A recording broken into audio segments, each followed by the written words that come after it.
Bueno, seguimos con esto de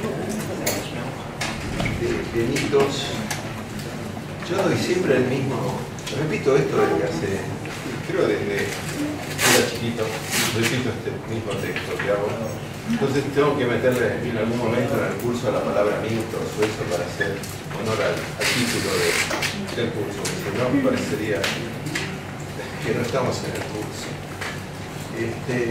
¿Se acuerdan más o menos que vimos? Porque deben haber escuchado muchas cosas desde aquel entonces que vimos en la primera clase. Vio que apareció una encuesta sobre el tema de la corrupción. ¿En serio? Hoy en Crónica Comercial. Ah, ¿y te nombran? Todavía no. Doctor, no se escucha. ¿Sí? No se escucha. Ahora voy a gritar. A ver. No, tampoco. No importa, ahora hablo fuerte. Hablo fuerte. No, voy a usar el pizarrón. Sí, sí. Pero es interesante. Yo les recomiendo lavarse bien las orejas, esas cosas. No, la comunicación. La otra cosa, yo les dije la vez pasada, creo, que no les pego a nadie. ¿Por qué los de atrás no se vienen a los asientos de delante? Porque no entramos todos. Pero no significa que se sienten de a dos en el banco. Algunos entran, ahí hay 6 sillas. Pueden venir 6 de atrás y se sienten acá adelante. La encuesta a mí me pareció interesante. Yo estuve viendo el libro suyo sobre la corrupción, lo estuve recorriendo. El libro, sí, negocios, corrupción y política. Maravilloso. Muy interesante porque Maravilloso. se ve que la cosa no empezó ayer. No, ni tampoco terminó. Ni va a terminar. Claro, el problema es que sigue. Y si uno lo piensa desde la encuesta, es interesante porque el 50% más consideran que está bien, si roban pero hacen, está bien. Sí. Y dice, ¿y usted lo haría? Y por supuesto, dice, si me conviene, yo también lo haría. O sea que está todo bien. Sí. Después lo vamos a hablar mucho esto. Una de las cosas que coincido con esta frase que traes, una de las cosas que me parecen más espantosas es esa, ¿no? La de roban, pero hacen. Tengo la sensación que nos vamos clase 7, qué sé yo, no sé qué tipo de clase. Pero la corrupción degrada la vida, la vida cotidiana degrada. Hagamos un ejemplo burdo. Vienen a arreglar las veredas rotas que están en todo este barrio, ¿sí? La municipalidad o quien sea hace un acuerdo con la empresa constructora y unos manguitos van, unos manguitos vienen, y el inspector, unos manguitos vienen, se hizo una vereda donde se recibieron menos fondos de los que tenían. ¿Y cómo se hizo? Se recibieron menos habiéndose pagado caro al margen. ¿Cómo se hizo la vereda? Se hizo mal. Entonces, al hacerse mal, el año que viene vuelve a repetirse la vereda. Entonces, como se repite la vereda, el algodón no llega al hospital. ¿Por qué? Porque estamos haciendo 2 inversiones. Yo digo, no es que roban pero hacen. Roban y hicieron la vereda, pero roban y nos alteraron la vida cotidiana. De eso, pensar lo que puede ocurrir cuando haces una obra de infraestructura de enverga a escala, ¿no es cierto? Entonces vos decís, por algo, me van a perdonar en estos ambientes políticos y esto, hoy me impresionó mucho que el juez llegue al garaje de Baez y le encuentre ahí en Santa Cruz Porsche, ese le ponemos al Porsche, estacionados en un garaje del tipo y uno dice, espérate un poquito, y todos los autos que había, era un garaje que tenía de autos lujosos, y decís, ya no quiero ni mirar más porque me agarro el revólver y me voy a matar a todos los demás.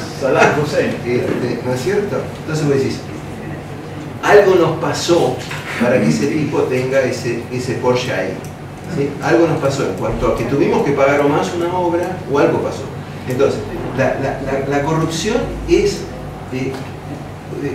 un esquema que nos degrada la vida cotidiana. Sí, además te pone te pone muy mal, porque en realidad te sentís como no solo estafado, ¿sí? Pero bueno, vamos a charlar, pues le sigo charlando. Es un tema que me encanta porque yo tengo la sensación que la Argentina tiene mucho de esto, ¿no? Yo creo que a Estados Unidos le va mejor ahora que antes, porque corrigió mucho de la corrupción, ¿sí? Y el país que corrige mucho la corrupción tiene otro esquema de funcionamiento económico. O sea, no es irrelevante el tema de la corrupción. ¿Te puse un pedido? ¿No pueden usar el micrófono? Porque acá no llega. Sí, pero yo ahora que paro y mira, acá hay un banquito, un asiento, ¿cómo te venís acá? ¿Cómo? Que somos muchos acá atrás. Pero está bien. Yo lo que pasa es que ahora voy a escribir. ¿Ahora me escuchás? ¿Me escuchás un poquitito mejor? ¿Sí? ¿No se animan a venir algunos acá? Los puedo invitar a sentarse al escritorio. Voy a tratar de gritar todo lo que puedo. ¿Está bien? Bueno, vamos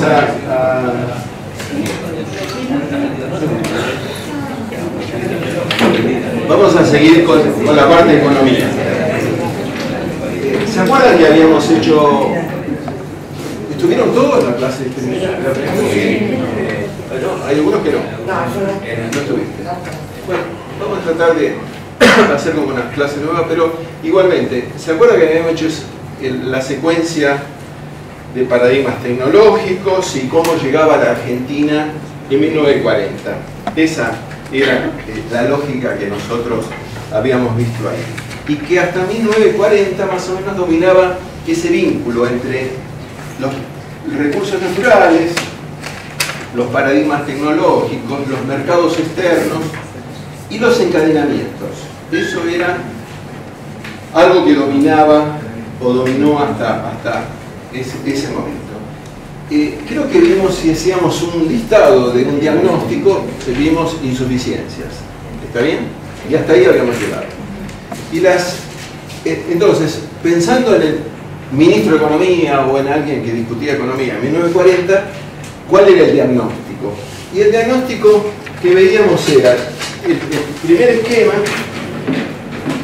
era que la Argentina heredaba desde aquel entonces como problema insuficiencia de divisas. No significa carencia, sino que por la lógica económica de la economía, crecimiento de población y una economía que se basaba en su crecimiento en la disponibilidad de divisas para poder importar, entonces la insuficiencia de divisas era relevante. Insuficiencia de divisas. El segundo, acá alguien se robó el pizarrón.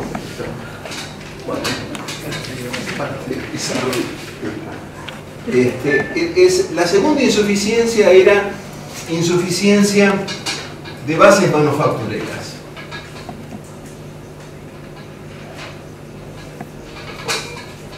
Casi ya no era en ese entonces insuficiencia, sino era carencia, ¿no?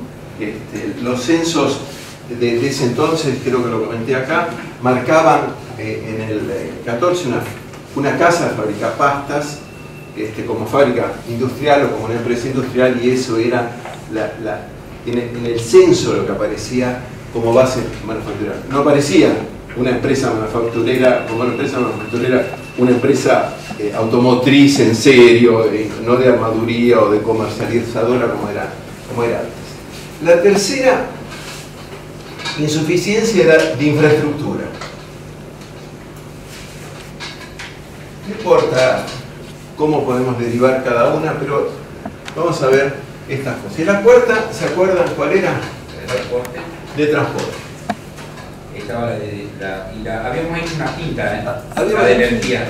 La energía. La quinta habíamos puesto Sí. de Ok, perfecto. No, La digo, quinta era esa la insuficiencia. habíamos tomado. Ok, energía, que es fundamental porque en aquel entonces la fuente básica de energía era el carbón. No había producción local de carbón. Entonces, para crecer y para incrementar la disponibilidad de energía había que disponer de divisas. si para alimentar a la gente o en algún momento, en alguna medida para aumentar el bienestar o mantener el bienestar de la población necesitamos divisas, había elementos contradictorios en este sentido, entonces se agudizaba más la insuficiencia de divisas en aquel entonces. Vamos a pensar en estas como los ejes básicos del diagnóstico en aquel momento. ¿Cómo se resolvió en la Argentina históricamente estas insuficiencias? Son insuficiencias que se van corrigiendo, pero se van repitiendo en el tiempo. En alguna medida todas las naciones en su crecimiento necesitan fuentes nuevas de energía, transporte, infraestructura, más bases manufactureras, más, ¿cómo se llama? Disponibilidad de divisas. Es como un diagnóstico permanente, ¿no es cierto?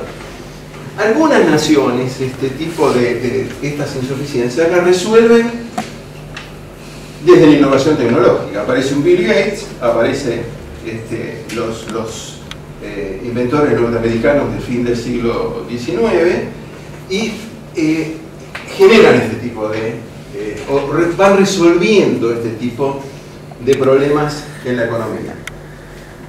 En la Argentina esto se resolvió, y ahora lo vamos a ir viendo, con un instrumento que se llamó, ustedes lo conocen bien, o algunos lo recuerdan bien, ¿sí? Conocen esta cosa, el plan de ajuste. El plan de ajuste se llama plan de ajuste, también se llama política de estabilización.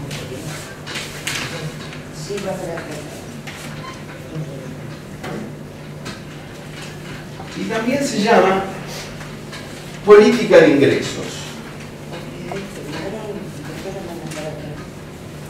Política de ingresos. Algunos lo llaman de una manera u otra. Nosotros vamos a ver qué significa cada uno de los tres y cuál es la caracterización de un plan de ajuste como cosa precisa. ¿Se acuerdan que habíamos planteado en la secuencia temporal un esquema así más o menos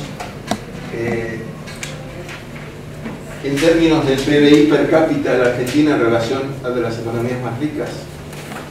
¿Sí? ¿Se acuerdan de eso? Página 2 del cuaderno.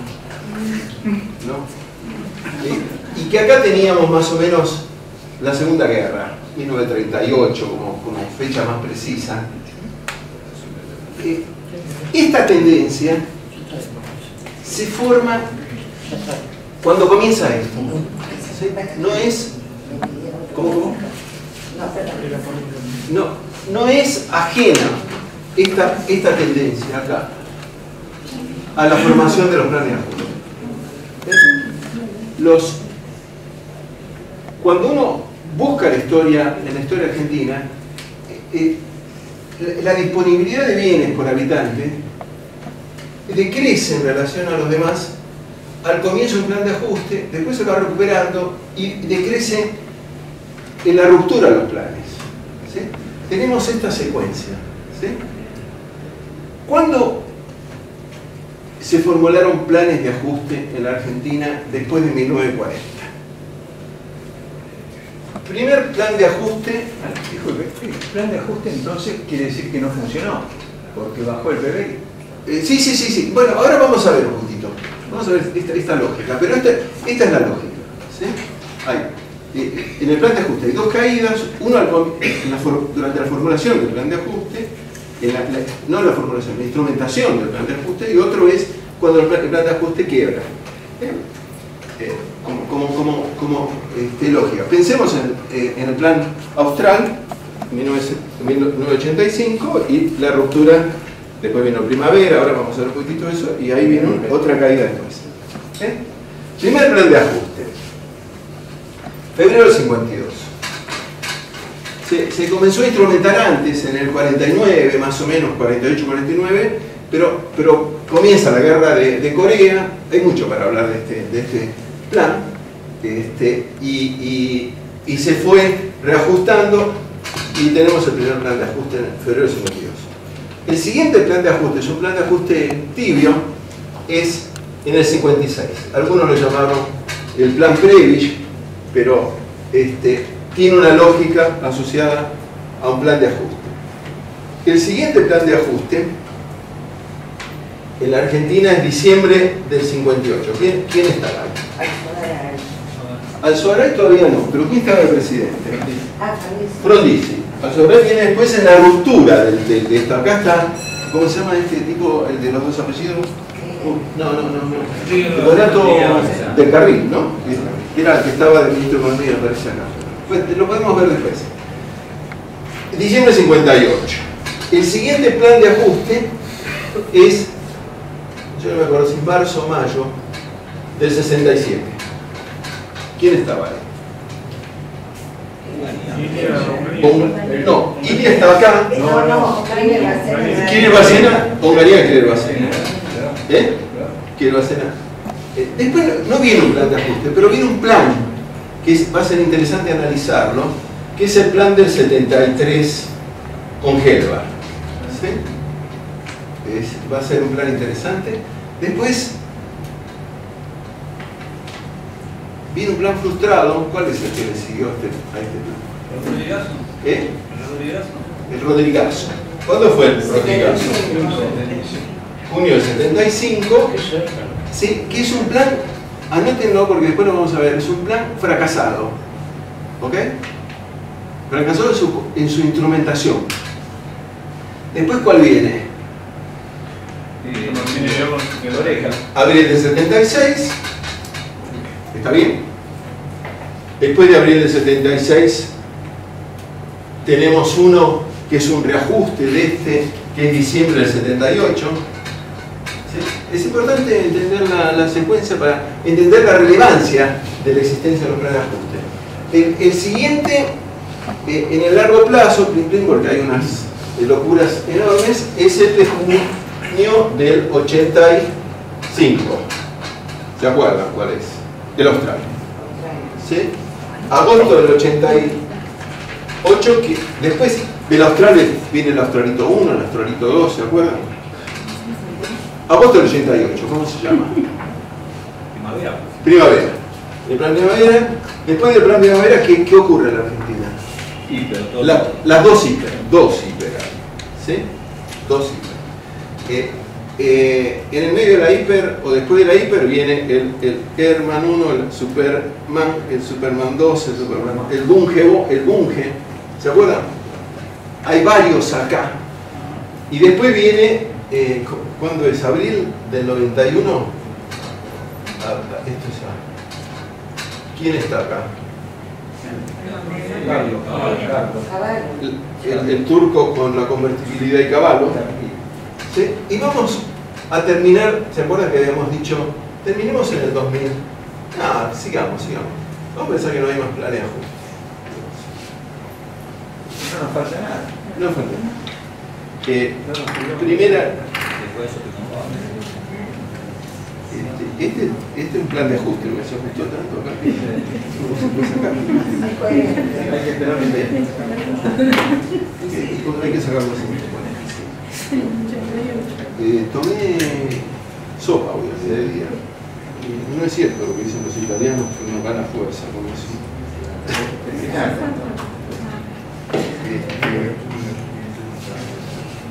¿Está bien? Un montón de planes de ajuste. Yo no me acuerdo más o menos, pero hasta el 2000, entre el 70 y el 80% del tiempo de la Argentina posterior a la Segunda Guerra Mundial está inmerso en la secuencia de los planes de ajuste. ¿Sí? O sea, la historia que antes leíamos desde esa combinatoria entre recursos y paradigmas tecnológicos, ahora la leímos de otra manera. ¿Sí? ¿Por qué entonces este es el instrumento para esto? ¿Y cómo leemos esto acá? ¿Sí? Entonces, vamos a ver lo que es un plan de ajuste. Vamos a definirlo desde las características de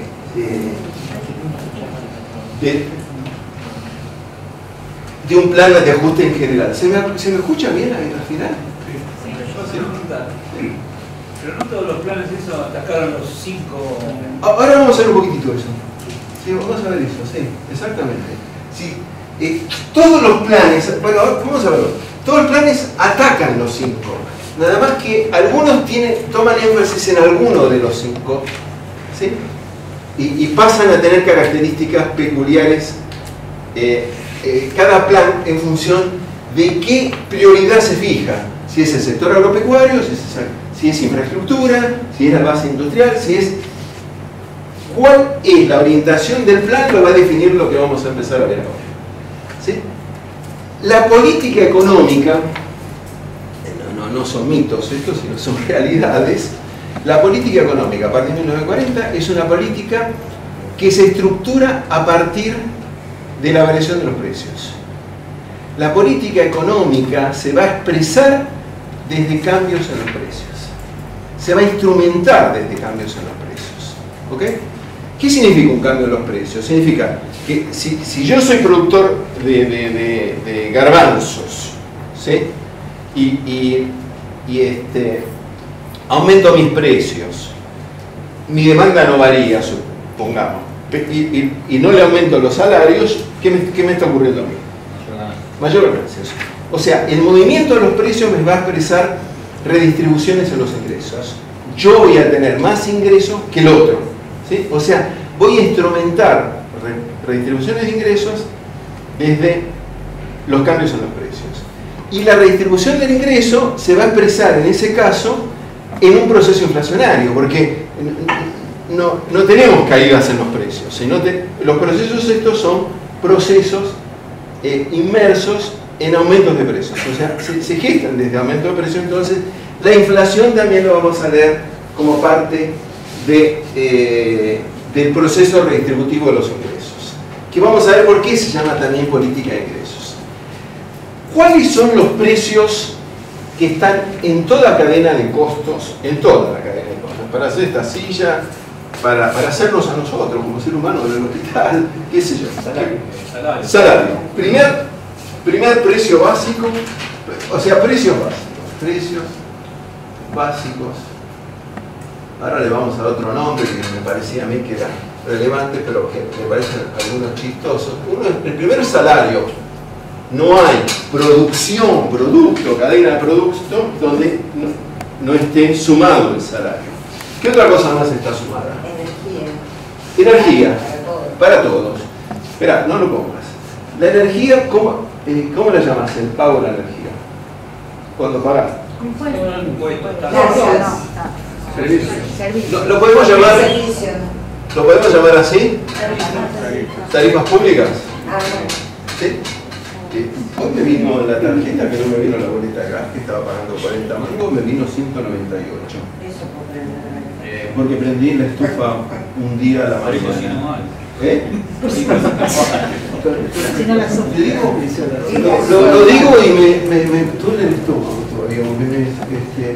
Me cuesta, le voy a decir ahora, ¿por qué nos aumenten los salarios acá? Porque si no, ¿cómo pago el gas? ¿Eh? ¿Me decís que no? ¿Que estoy durmiendo? No, que no es nada. En otro lugar ¿No decía gas importado? Debe ser en cajita, bien, en cajita. Pero si es el importado, hay que ir a Metrogas y se lo deduce. Ah, mira vos. Y después. Sí, yo vi que tenía la etiqueta que decía No, hay el gas que prendió, tenía una etiquetita ahí. impuesto Tarifas públicas. En las tarifas públicas metemos todo. Gas, nafta, impuestos vamos a meter ahí, porque si no se nos hace un berenjenal que nos complica la vida. ¿Qué otras cosas más hay? Hay dos precios más relevantes. Materia prima. La materia prima está producida con salario. Salarios tiene salario como parte del componente de la formación de precios. ¿Qué otra cosa? La ganancia. La ganancia está, sí. Tecnología. por cambio. ¿Qué otros precios? Fletes. Logística. La logística. Yo le voy a poner así, a ver si ustedes... ¿Qué significa eso? Tipo de cambio, tipo de interés. El tipo de cambio es dólar y la tasa de interés. Si yo soy empresario, tengo que pedir prestado plata, o si tengo plata, la pongo en el banco, algo, la tasa de interés va a afectar en cuanto a la estructura de costos. Y el tipo de cambio, más bien, ¿no? Fíjate, si la historia argentina no lo señala. Pero Esas dos cosas tienen el costo del capital. ¿Cómo? Esas dos cosas juntas tienen el costo del capital. Sí, exactamente, sí. Acá está, la podemos pensar ahí. Pero son precios. ¿Quiénes definen estos precios? ¿Quién define estos precios? la demanda. ¿La demanda? ¿Hay más demanda de salario? Decisiones burocráticas. Los bancos. ¿Sí? ¿Vos creés que la demanda está en la pelea Los bancos. de educación? ¿Y la tasa de cambio como política? Es una política cambiaria. Política cambiaria, política económica. ¿La tasa de interés? ¿Quién la define? ¿Los bancos? Y el Pero entonces Ya. es universal, no hay un solo señor malo o bueno. No hay un solo señor malo o bueno. No hay malos o buenos en el mundo. Pero los cuatro precios, quien tiene mayor preponderancia en la definición es la autoridad económica. La política del banco. Es la política económica. O sea, estos cuatro precios van a corporizar, van a hacer la base, es donde se va a expresar la política económica. En estos cuatro precios se va a expresar la política económica. Después tenemos índices globales de precios, ¿no? Después tenemos el primer índice global de precios, ¿cuál es? El costo de vida.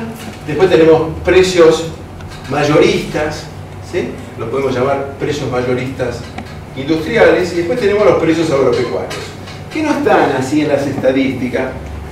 Los precios agropecuarios son los mayoristas. Los agropecuarios. Estos son los mayoristas no agropecuarios, porque incluye construcciones y algunas cosas de servicio. Pero podemos pensar que hay precios industriales, precios agropecuarios y hay obviamente un costo de vida. Vamos a suponer que ¿quién trabaja de ustedes? Ninguno, ¿no? Tienen cara de venir a... Sí, de venir de ¿Trabajas? Relación de dependencia con el Estado. Con el Estado. El Estado decidió aumentarte hoy tu salario en un 100%. ¿Está bien? Me lo firma alguien. Te lo firmo con nosotros. 400 pesos de hace. Está filmando. Está filmando 400. ¿Nos invitás a tomar al menos un café a todos para festejar? Acá tenemos café. Pero no importa. Si no nos invitás, no tenés el aumento. ¿No? ¿Nos invitás? Presión. Contenta. Contenta. ¿Tiene razón ella de estar contenta? A ver, ¿por qué? Porque va a aumentar todo. Porque va a aumentar todo.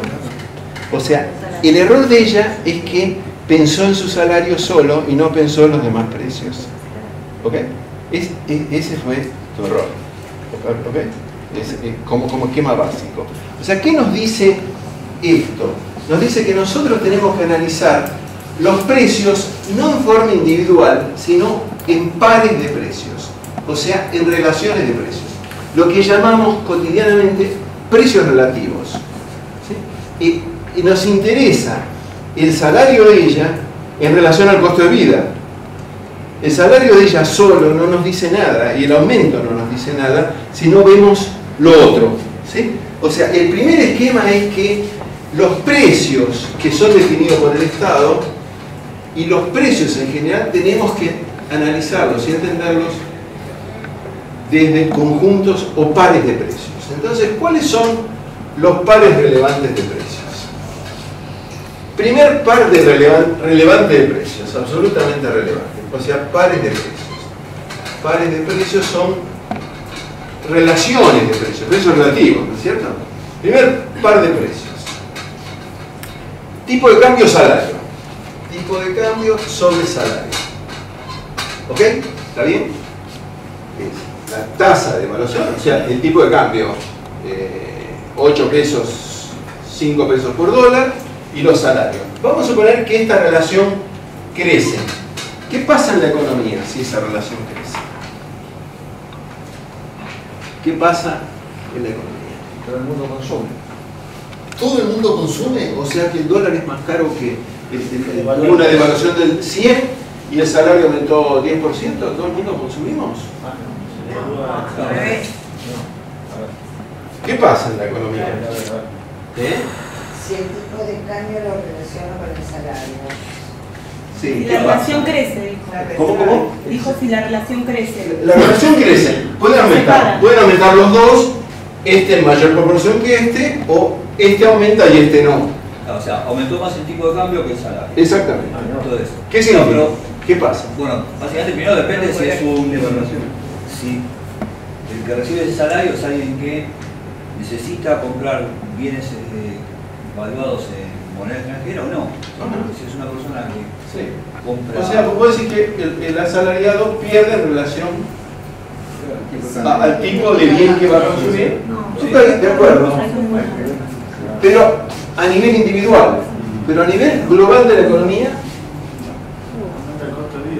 ¿qué pasa? Claro, no, porque me parece que no están aisladas esas cosas. El salario está siempre ligado al tipo de cambio. Siempre está ligado al aunque tipo de uno no cambio. compre con dólares. Exactamente, Y los pero aumentos siempre lo estás pero sintiendo vos. claro. Exactamente. Y a nivel macro de la economía, ¿qué ocurre? Aumentó el tipo de cambio en relación a lo que tengo que pagar. Vamos a pensar en un empresario. ¿Sí? El tipo de cambio aumenta, pasa de 5 a 10 y los salarios no varían. Y seríamos un país más barato para el extranjero. Más barato para el extranjero. Pero más caro para nosotros. ¿Más caro por qué para nosotros? Espera. O sea, para el extranjero va a ser más barato. Va a venir acá y como... Sí, ok. La Viene mano de obra va a ser brasileño. más barata. ¿Qué pasa con el exportador? Exporta más. Exporta más. ¿Por qué exporta más? Porque le dan más dólares por el mismo producto, pero no le puedo dar yo acá con planchado. Exactamente, pero además Aumenta el precio del producto. el salario que tiene incorporado ese producto en relación a lo que va a recibir ahora es menor. O sea, aumenta la ganancia del exportador. O sea, esto aumenta la exportación. Vamos a llamarla X a la exportación. ¿Está bien? ¿Está bien? Sí, el fenómeno chino, más o menos. ¿Cómo? Es como un fenómeno en China, porque... ¿Es como un fenómeno? Claro, el fenómeno chino, porque... Chino, Claro. te entiendo. Es lo mismo. Sí, exactamente. Exactamente, los norteamericanos están pidiendo que hagan al revés ahora los chinos. Claro, exactamente. ¿Qué otra cosa pasa en la economía cuando aumenta esta relación? El mercado interno se deprime. Aumentan los precios. Aumentan los precios, sí, pero ¿qué otra cosa pasa? El que estaba fabricando localmente Se va. no se va a pique. El que estaba fabricando camisas, ¿qué le pasa al que estaba fabricando camisas? Se importa, se le encarece. Si importa, se le encarece. O sea, al que importa se le encarece la camisa y al que fabrica la camisa en relación al importador, ¿lo beneficia o no lo beneficia? Lo beneficia, porque el importador tiene un incremento de precios que el productor local lo podrá tener, pero en menor proporción porque su aumento es en función del salario. Entonces, ¿qué cae? ¿Qué decrecen? Las importaciones. Aumentando la relación tipo de cambio-salario, mejoran las exportaciones, decaen las importaciones. ¿Sobre qué restricción de estas 5 estoy operando?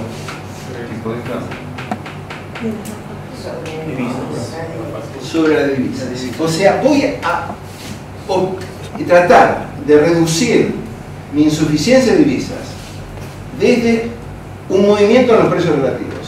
Y la relación de precios es salario o tipo de cambio salario, salario de tipo de cambio, como la querramos poner, total, depende de la relación. Pero estos dos precios variando en forma diferente va a incidir, si varían mal, agudizando la insuficiencia, y si variando en este sentido, minimizando la insuficiencia de divisas. La balanza sería positiva. Empezamos a tener como la balanza positiva o empieza a haber más ingresos de divisas que... ¿Okay? Segunda relación de precios. ¿Por cuál sería el límite para eso? La definirá la política económica. Ahora vamos a ver un poquitito. No puedes hacer una variación. Ahora vamos a ver, todo el curso, los 7, 8 primeras clases están asociadas a este tema y hay modelitos que van a explicar hasta dónde puedo hacer estas variaciones. Pero es cierto. Pero si vos tenés una crisis de balanza de pagos, una crisis de divisas, ¿qué hace la autoridad económica?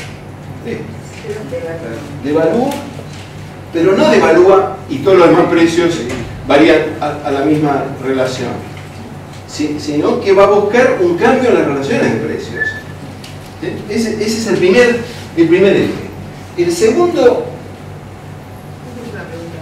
Usted dice, bueno, fabrica más y exporta, ¿no? Sí, claro, porque... No tiene la capacidad industrial para hacerlo. No, está bien, pero eso pasa hoy. Pero además, ¿qué seguridad tiene? Que mañana va a ser igual. Sí, aumenta el factor perfecto lo que decís. Lo habíamos planteado que nosotros teníamos en el plan de ajuste una cosa como así y después volvía a caer. Ciclos económicos. Sí, soluciona el tema, pero... Tenemos, vamos a ir viendo, pero es fundamental esa pregunta tuya, porque ¿cuánto en el tiempo estamos con capacidad para hacer? Segunda relación de precios. Vamos a ver la tasa de interés interna. ¿Con qué se relaciona la tasa de interés interna? La tasa de interés. Con el precio de la plata. ¿Eh? Es el precio de la plata. La tasa de interés es el precio del dinero, exactamente. Es cuánto yo tengo que pagar para que el otro me dé su plata por un tiempo determinado. Es el precio de la plata, exactamente. O sea, la tasa de interés es un precio, de la misma manera que estos que no parecen como precios son precios. Esta es la moneda externa, esta de la fuerza de trabajo, ¿sí? Esta del gas ese que aumentaron, el gas importado y esas cosas. ¿Con qué relaciona la tasa de interés interna? La inversión. Con la inversión. Con la inflación. Con la inflación. Con el ahorro. Con el ahorro. Con las tarifas, ¿no? Sí, con las tarifas. Si nosotros fuéramos uruguayos, aumenta la tasa de interés en la Argentina. ¿Me empieza a interesar mirar a la Argentina? Y depende también la tasa de cambio. Sí, el cambio, el tipo de cambio. El tipo de cambio. O sea, acá me va a incidir el tipo de cambio. ¿Y para el uruguayo qué cosa le va a incidir también? ¿O para el brasileño?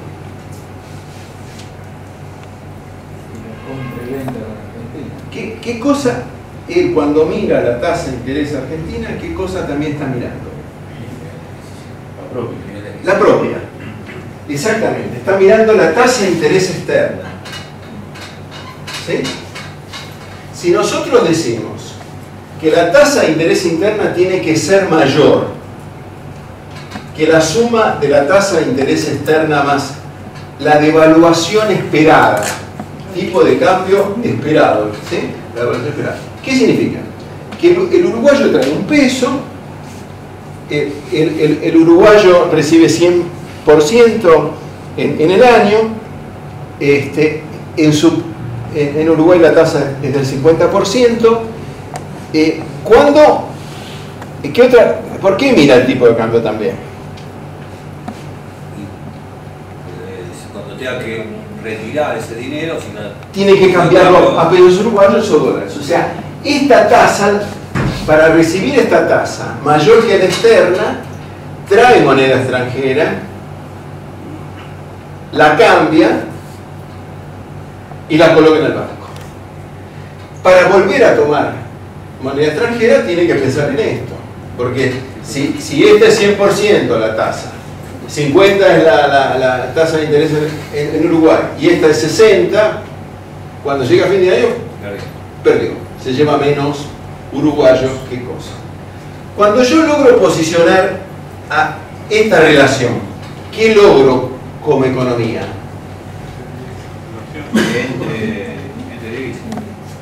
Voy a operar en la insuficiencia de divisas de nuevo con otra relación de precios. que es la relación entre la tasa de interés interna y el tipo de cambio. Porque ¿quién define la tasa de interés externa? Nosotros. Nosotros no tenemos ningún tipo de injerencia acá, pero sobre estas dos sí. O sea, para ir modificando, reduciendo esta insuficiencia, yo voy a operar de nuevo con relaciones de precios, con la tasa de interés interna y con la expectativa devaluatoria que le voy a sumar acá. ¿Está bien? El tercer par de precios es tarifas públicas salario. Ahora vamos a hacer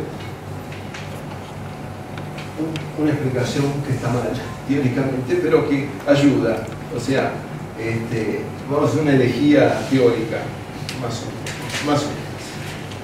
Vamos a pensar en las cuentas públicas, ¿sí? El balance de gastos e ingresos del Estado, cuentas públicas.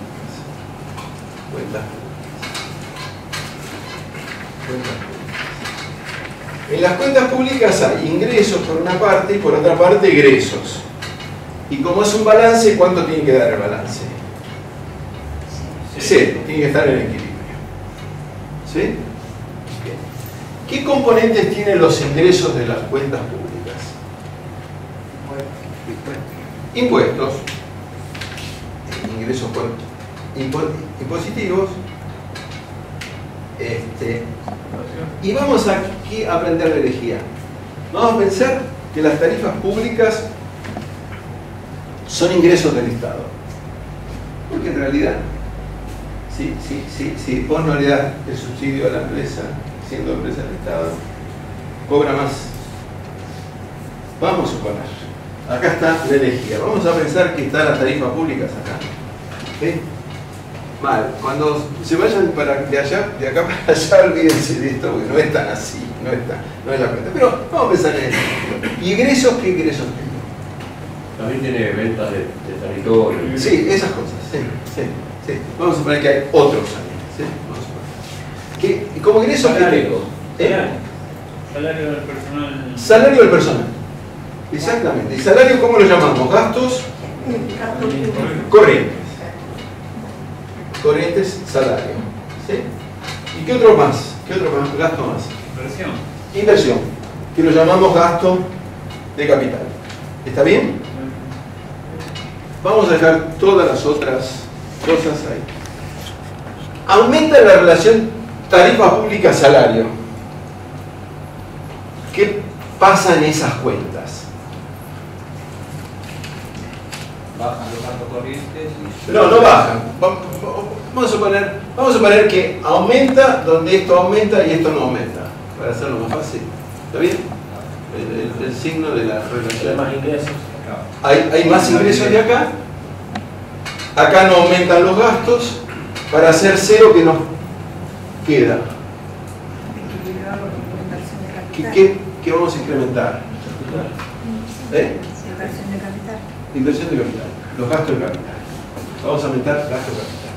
Aumentando tarifas públicas salarios, ¿sobre qué opero ahí allá?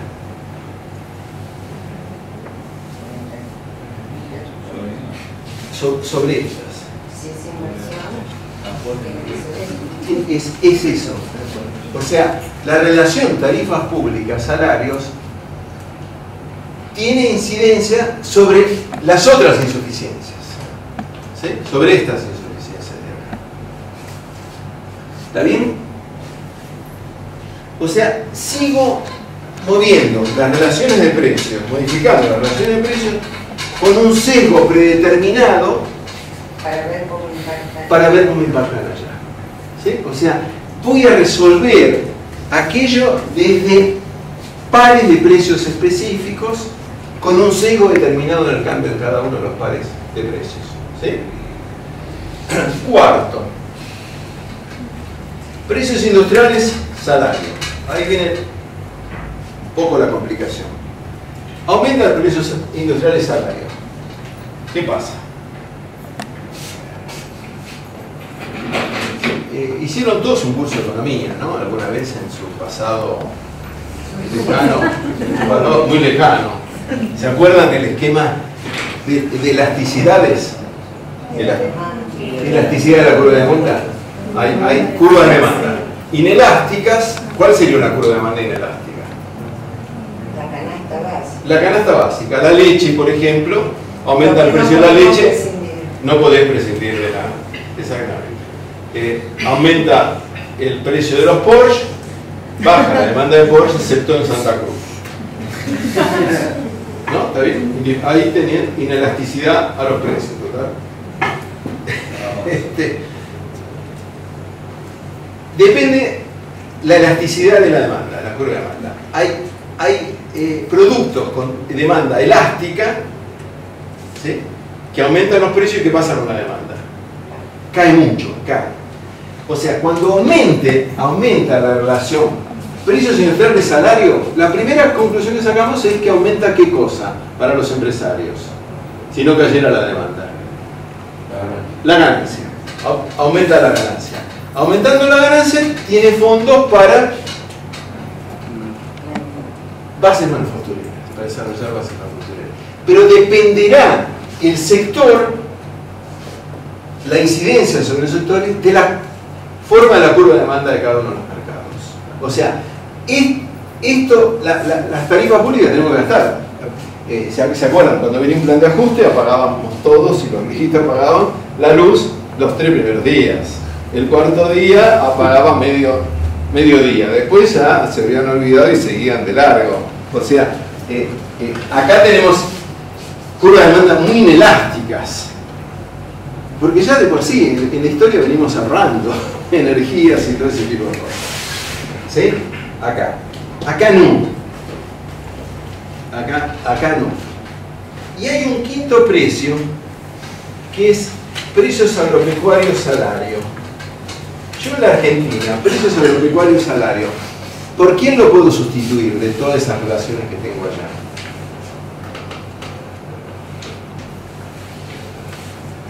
Hay una devaluación cambiaria.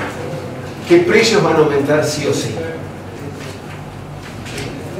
Los productos que yo puedo exportar. ¿Cuáles son? Trigo, los casos serían los commodities. Los commodities agropecuarios. O sea, yo puedo... los precios agropecuarios, si no me aumentan devaluando, ¿qué hago yo, productor? Que yo tengo 5.000 hectáreas acá, cerca de la Plaza Flores. ¿Qué hago yo? Si no me aumentan los precios agropecuarios y me aumenta el tipo de cambio, vendo afuera. ¿Sí? ¿Quién me da más? Entonces, los precios agropecuarios salarios los puedo sustituir por la relación tipo de cambio salario. ¿Sí? ¿Por qué? Porque el precio agropecuario va a estar muy ligado al tipo de cambio. ¿Sí? Una de las políticas ahora para reducir la inflación es precisamente las retenciones como forma de bajar el tipo de cambio efectivo que se cobra. Entonces, tengo esta relación. ¿Qué es un plan de ajuste entonces? El plan de ajuste es precisamente la búsqueda por parte de la autoridad económica de posicionar los precios y las relaciones de precios con estos sesgos. Sesgos es la flechita, ¿no es cierto? ¿Sí? O sea, cuando lanzo un plan de ajuste moviendo los precios de esta manera. ¿Con qué objetivo? Con aquel objetivo. Entonces, el plan de ajuste en realidad es política de ingresos. ¿Por qué? Porque el tipo de cambio tiene nombres y apellidos, quienes no van a recibir el beneficio, que el salario crezca a una tasa inferior también tiene nombres y apellidos, que las tarifas públicas mayores que los salarios también, que los precios industriales y los salarios con estas salvedades que habíamos dicho, que la tasa de interés igual. O sea, yo al plan de ajuste lo voy a llamar política de ingresos, porque lo que estoy haciendo es un esquema redistributivo de ingresos para transferir fondos de un lado para el otro, y con esa transferencia de fondos vía precios opero sobre las restricciones. ¿Ok? Ese es el primer esquema que tengo en mente con los planes de ajuste. ¿Está bien? ¿Más o menos? Sí.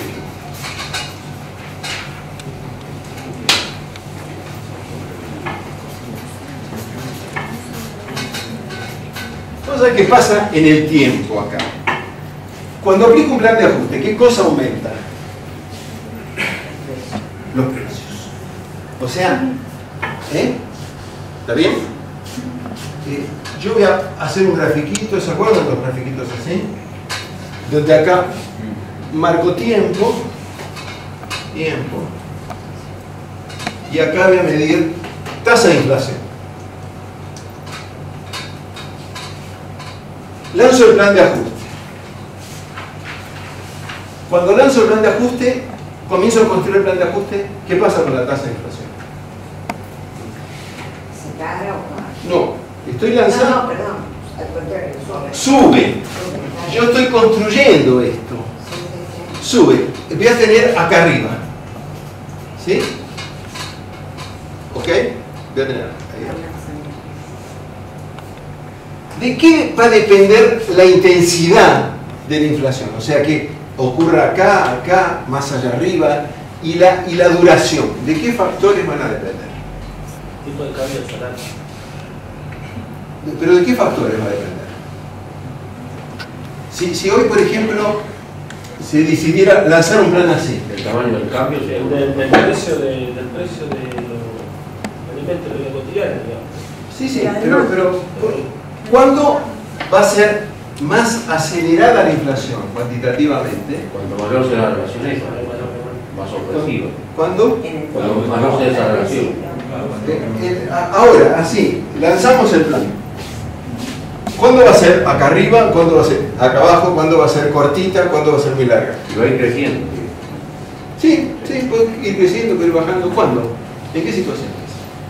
Y al inicio Cuando hay un va a subir. acomodamiento. Sí, Cuando la gente se entera. cuando la gente se entera. Pero fundamentalmente cuando ¿quién se entera? El productor. No, los empresarios ya están. No dicen nada. Los sindicatos. Los sindicatos. Cuando Moyano se nos entera, ¿qué hace Moyano? Idealmente Saca a los muchachos a la calle, primero con el bombo, y pide aumento de salario. Consigue aumento de salario. ¿Qué pasa con la inflación? Porque la autoridad económica va a buscar construir la relación con este sesgo.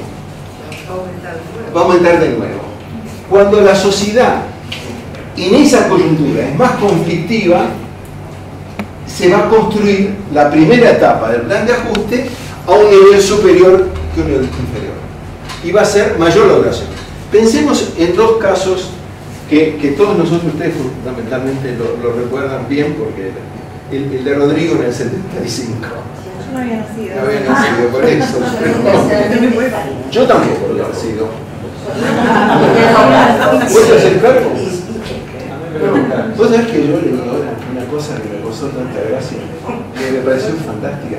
Para justificar que Dios creó al mundo, se trataron de empezar a entender por qué el mundo tiene juventudes y vejeces. No, dice, Dios creó el mundo una parte de rocas viejas y rocas jóvenes, de pajaritos recién nacidos y pajaritos a punto de morir.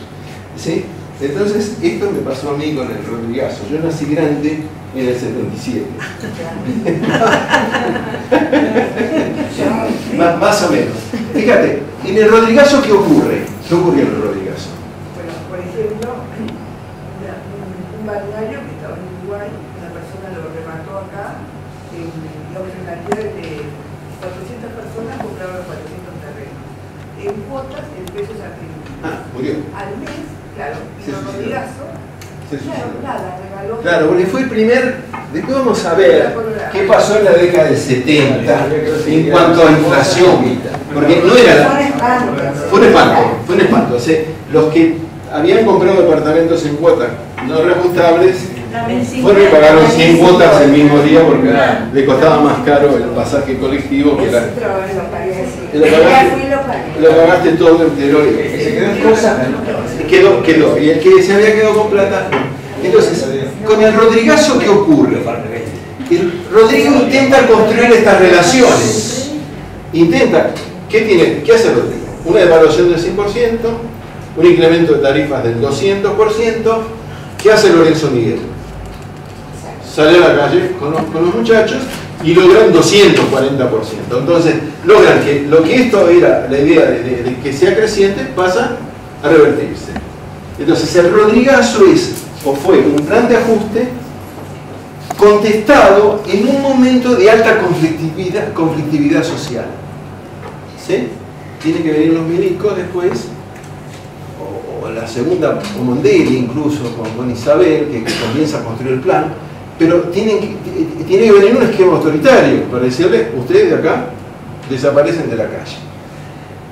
Y entonces dura mucho la extensión del plan de Rodrigo, es largo, porque en realidad comienza en junio del 75 y está terminando en el 76, por ahí del 76.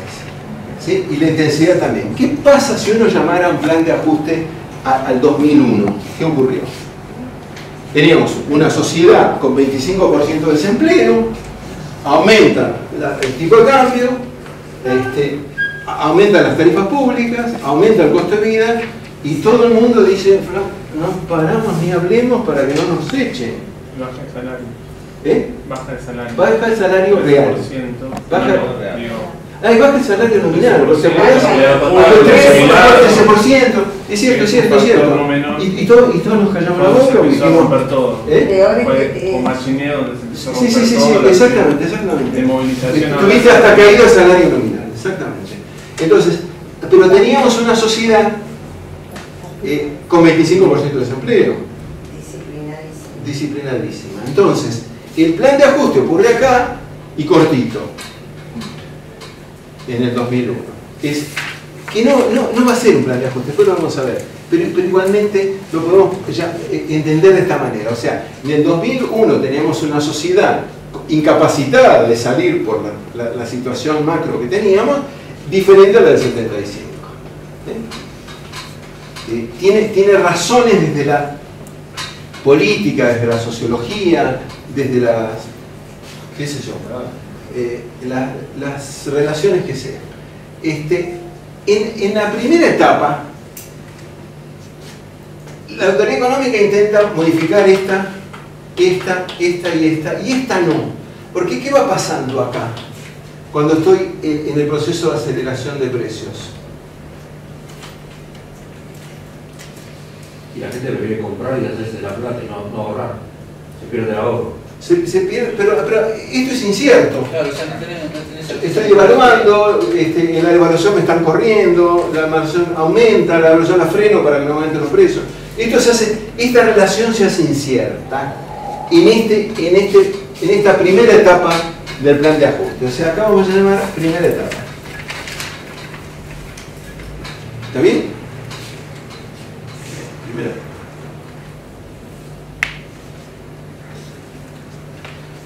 Logró la autoridad económica posicionar los precios con el sesgo que quería. ¿Qué hace la autoridad económica? Inicia adecuando los sueldos. Inicia adecuando los salarios.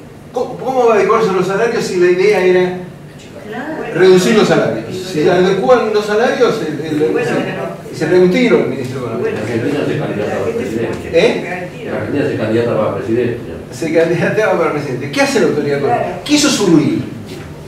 ¿Se acuerdan? 14 de junio de 1985. Quiso subir. Sale con sus lentes y dice, a partir de hoy se congelan los precios. Y hace una congelación de precios. ¿Y qué congela? Congela los salarios, congela las tarifas públicas, congela el tipo de cambio en el nivel que logró durante la aceleración de precios. O sea, va a definida ya la nueva distribución de los ingresos, la congela, porque es lo que busca. ¿Sí? Porque a partir de esa congelación de precios empiezan a ocurrir, ¿qué cosa? La distribución de ingresos. ¿Sí? ¿Está bien? A partir de ahí. Congela. Todo plan de ajuste tuvo un periodo de congelación de precios. Positivo el periodo de congelación de precios. Todo plan de ajuste quebró en algún momento. ¿sí? Quebró en el 74-75, en el 54-55, quebró en el 62 cuando viene Alzogaray, quebró en el 70 el de Martínez de Oz con la devaluación de Moyano. Bueno, podríamos contar todos. La del 2001 es el quiebre de la convertibilidad. Quebró antes de cumplir el cometido que tenía. ¿Cuál fue el cometido que tenía? Estabilizar la economía. Ah, claro, no, pero la estabilizan. La estabilizan la economía. Ahora vamos a ver por qué este instrumento se usó. ¿Por qué se usó este instrumento? Donde históricamente se demostró que generó una aceleración de precios, una congelación y la no permanencia de la congelación. Entonces uno dice, ¿por qué se sostuvo y se repitió en el tiempo esta lógica? Esa es la pregunta que te hace, porque si vos decís, esto es así, esto fue así en todos los planes, ¿sí? ¿Y qué ocurre acá con la actividad productiva en la primera etapa? ¿Qué ocurre? Somos empresarios, tenemos plata en el bolsillo o tenemos cosas para vender. ¿Qué hacemos? En la primera etapa, la etapa de aceleración de precios. Con aumento de... Estoqueamos todo, nos paramos, agarramos, ponemos todo en el suelo, nos sentamos arriba y paramos. O sea, hay que quedarse en cosas. Hay que quedarse en cosas y no moverse. La tesitura siempre era esa. Entonces, en la primera etapa hay caída de nivel de actividad. ¿Sí? ¿Se acuerdan en la curvita esa que hice al comienzo? En el comienzo del plan de ajuste hay una recesión o caída de nivel de actividad por esta lógica de incertidumbre. ¿Sí? Por lo menos que vemos en este tramo como el momento de partida. ¿Sí? Pero a nivel macro, caída de nivel de actividad. Todo plan de ajuste congeló y todo plan de ajuste en la congelación tuvo una inflación muy baja pero positiva. Siempre, ¿se acuerdan? No hubo una congelación que no fuera positiva. ¿Ok?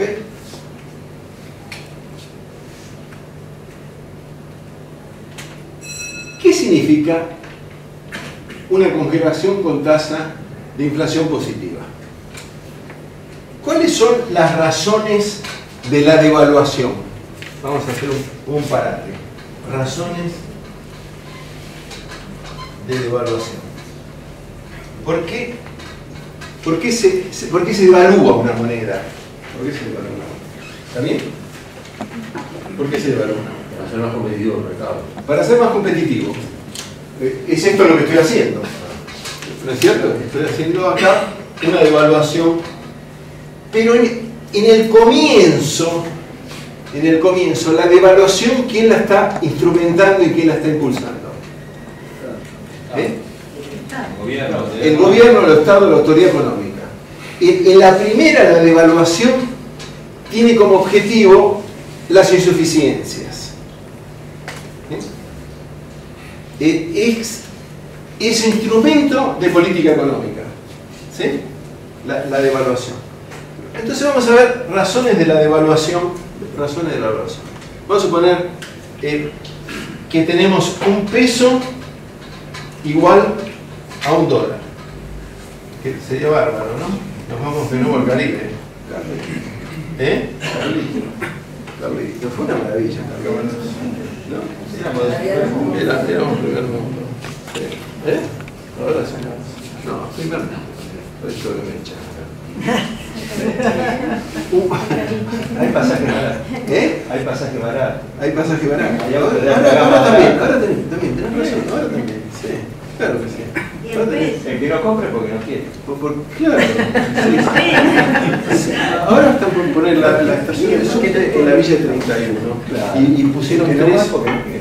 Claro, que no más que no quiere. Si la estación esa te lleva a Ezeiza. Entonces, ¿por qué no vas? Vamos a poner este marcador. ¿Sí? Este marcador en la Argentina cuesta un peso. Y en Estados Unidos cuesta $1. Yo estuve el mes pasado y compré 3 en Estados Unidos. Vamos a suponer, ¿está bien? Si yo tengo un peso con un peso compro un dólar, con un dólar me voy a Estados Unidos y compro un marcador. No quiere decir eso. ¿No quiere decir esto? No. ¿No? Porque uno puede conseguir en Estados Unidos a veces a un precio muy diferente del que se consigue acá. Ah, sí, claro, pero está bien, claro, pero déjame como cuando los chicos, vos no tuviste hijos chiquitos, no le mentías a los pibes. Claro, déjame mentirte un poquito también. Claro. Ahora le mentís a los nietos, esas cosas. Por eso, sigamos con la historia. No me cambies el libreto, te lo pido por favor, eso. Si tengo un peso, compro un marcador, y si tengo un peso, compro un dólar, con dólar compro un marcador en Estados Unidos. No tengo problema con el costo. Vamos a suponer que nosotros somos los malos de la película, y en Argentina el marcador pasa a costar 2 pesos, y en Estados Unidos sigue costando $1. ¿Qué ocurre ahora? Traigo marcadores de afuera. Traigo 2 marcadores con 2 pesos, compro $2, traigo 2 marcadores fuera y no compro acá. No producimos más. ¿Eh? Es lo que pasó y lo que podría pasar. Lo que no pasó en la convertibilidad solamente, sino pasó repetidamente en todo el proceso. En todos los DB2, de medio, como sea. ¿Qué tengo que hacer? ¿Qué tengo que hacer? Pagar las importaciones. ¿Qué tengo que hacer? Iba a volver sobre eso, pero también pasaba que si vos ibas con el peso a querer comprar $1 afuera, nadie te cambiaba ningún peso. Ah, sí, claro. En ningún lado. Dice, y hoy mismo. ¿Se acuerdan? El Caballo probó y se fue al Miami con una valija de pesos argentinos, ¿sabés qué dijeron? Volvételo a meter en la valija. Porque eso no servía. ¿Qué hago? ¿Qué hago? El peso. Aumenta el peso. Devalúa el peso a 2 pesos, $1. Y vuelvo a tener el equilibrio. Moraleja, ¿cuál es la moraleja? Si la inflación mía es superior a la inflación de mis socios comerciales, ¿qué tengo que hacer? Tengo que devaluar. O para dejar de haber, para no ser más no competitivo. Es lo que pasaría ahora con Brasil, por ejemplo. Es lo que pasaría ahora, pasa ahora. Si Brasil también tenemos que devaluar. Y si Brasil tiene una tasa de inflación distinta a la nuestra, tenemos que ajustar uno o el otro la tasa de cambio. Porque si no se nos desequilibra todo el comercio. Se desequilibra todo el comercio. O sea, las tasas de inflación diferentes entre naciones llevan ineludiblemente a devaluación o revaluación, según donde estemos. Arbitraje. Exactamente, según donde estemos parados. Ahora vamos a suponer, estamos en el primer esquemita, 1 a 1, 1 a 1. ¿Está bien? Vamos a suponer ahora que los norteamericanos siguen siendo mejor que nosotros seguimos con el marcador a 1 peso, y los norteamericanos inteligentes tienen una innovación tecnológica y hacen marcador a 0,50. Aumenta la productividad de los norteamericanos y la nuestra no. ¿Sí? ¿Está bien? Pero los norteamericanos se compran con los chinos. Sí, ok, pero yo conozco un norteamericano inteligente, no mucho, pero conozco un norteamericano inteligente. ¿Qué hace esto? Otro. Vos tenés socios ahí. Y me cambia la cosa y me pone nervioso. Compran mano de obra barata. Claro, ahí compra mano de obra barata.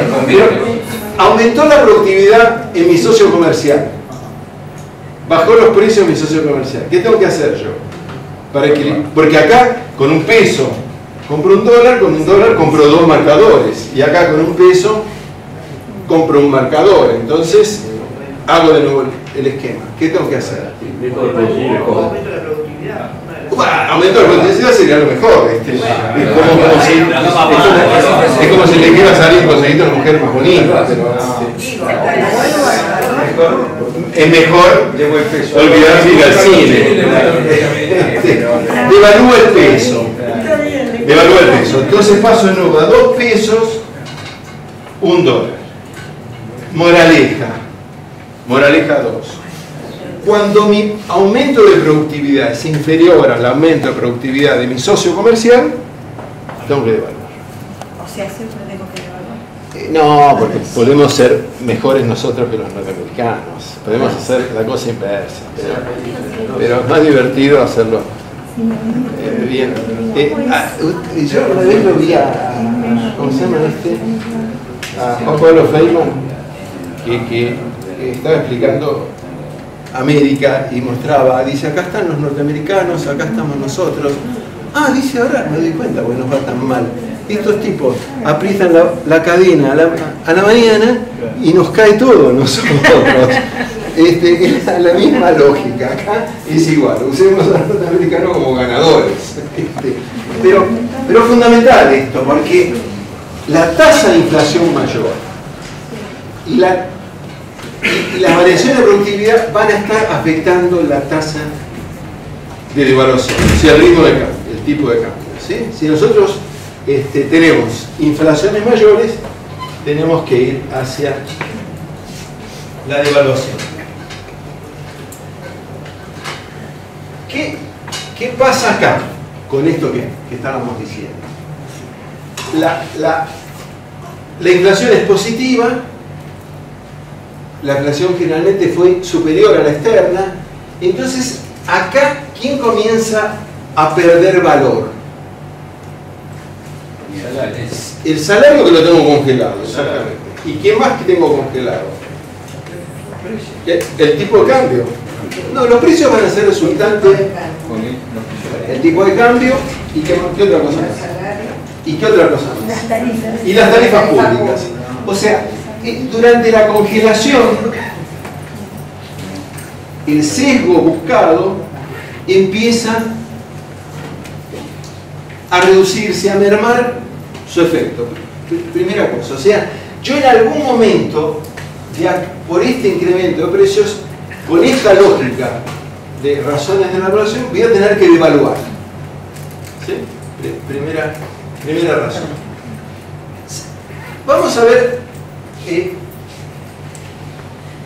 ocurre también acá en cuanto a la economía. Apenas congelé, comienza a haber una primera ganancia. ¿Qué primera ganancia? Ganancia, parece ganancia acá. No, ganancia es la hora nomás. ¿Sí? Ganancia. La primera ganancia. ¿Cuál es la primera ganancia que comienza a ocurrir? Con el congelamiento de precios. Viene con el congelamiento de precios. ¿Y qué cosas que comienza al día siguiente? ¿Quién comienza a ganar?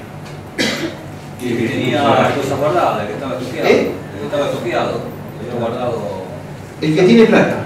El que tiene poder adquisitivo. El que tiene divisas. O el que las va a comprar. O el que las va a comprar. Comienza a operar esta relación. Lo que en la primera etapa era incierta, en la segunda etapa, en la congelación, yo posiciono la tasa de interés interna, yo Banco Central, por encima de la externa. Y como congelé los precios, ¿esto cuánto va? ¿Cuál es la expectativa cambiaria? La misma. Cero. Tengo cero expectativa devaluatoria. ¿Sí? Entonces, posiciono la tasa de interés interna por encima de la tasa de interés externa y hay certeza de tipo de cambio por un momento. ¿Quién empieza? Empiezan a entrar divisas. Empiezan a entrar divisas, entonces tengo una primera ganancia que es una ganancia financiera. Ganancia financiera. Todo plan de ajuste generó siempre una ganancia financiera. ¿Por qué? Porque congeló el tipo de cambio, ¿sí?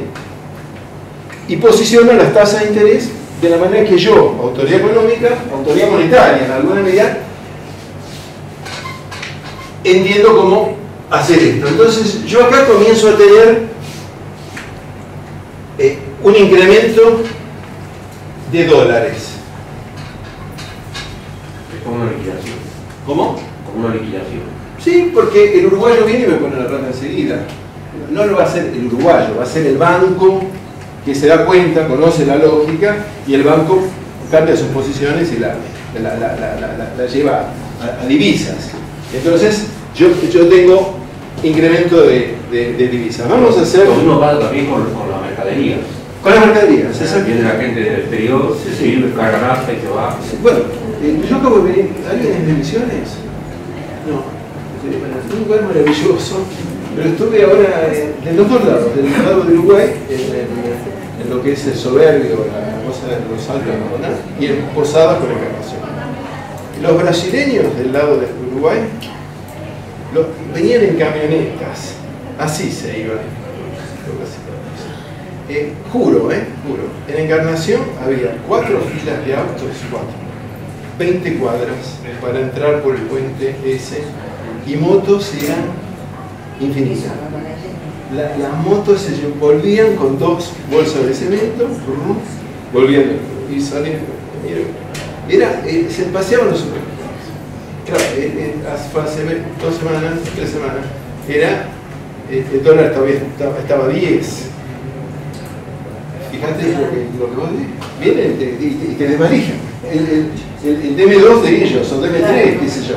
Además, una lógica terrible, porque yo decía, el producto este entró con un tipo de cambio de 5 y están dando 10, entonces están pagando la mitad, se están llevando a la mitad del precio de lo que nosotros pagamos. Eso es una cosa que me parecía más terrible. Bueno, pero esto está pasando, o sea, no es como dice Lorenzino, que me río cuando aumenta el dólar negro. Cuando aumenta el dólar negro, en la zona de frontera, nos están se equilibra todo. Exactamente.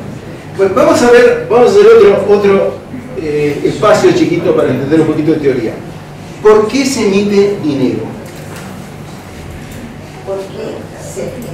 ¿Por qué se imprimen billetes?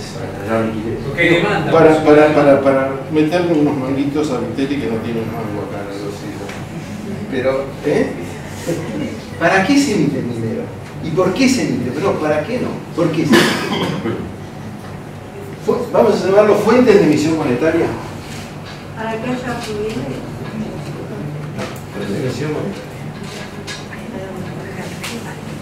Hay 3 fuentes de emisión monetaria. ¿Sí? ¿Cómo? No, mira.